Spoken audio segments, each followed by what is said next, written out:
Hello mga mamshi ng tahanan! Welcome again to my cooking time. I'm Grace Sulweta, Cooking, Travel, and Tour.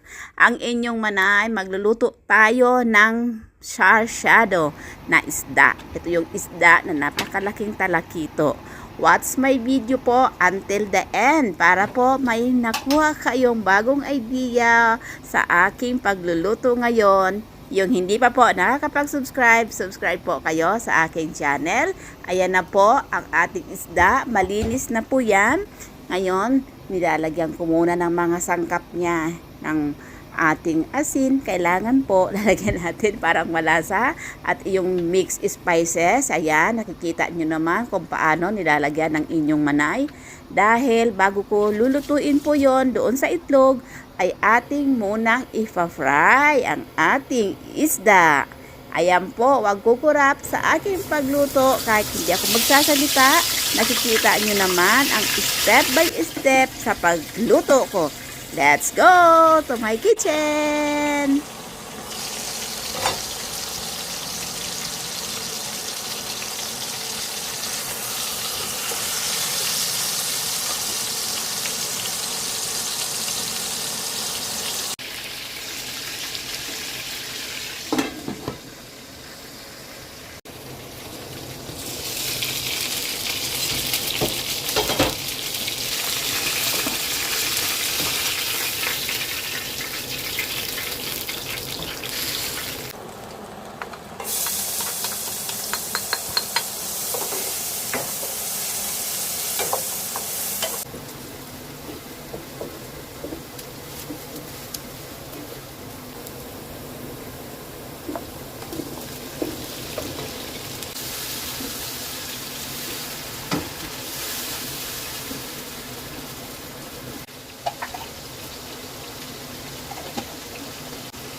Sarap.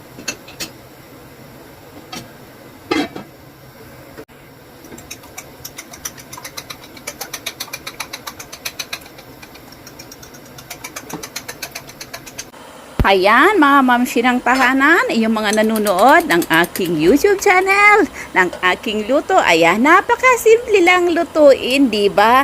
Gisa natin sa sibuyas, bawang at kamatis, sili at kung ano pang pampasarap sa inyong kusina ilagay nyo.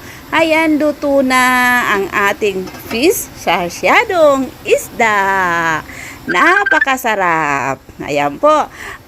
Sa aking luto, may nakuha po kayo ng goong tipong idea. Ayan po, mga mamshi ng tahanan, maraming salamat po sa iyong panunood ng aking YouTube channel. Yung hindi pa po nakakapag-subscribe, subscribe po kayo para updated po kayo sa mga susunod ko pang video.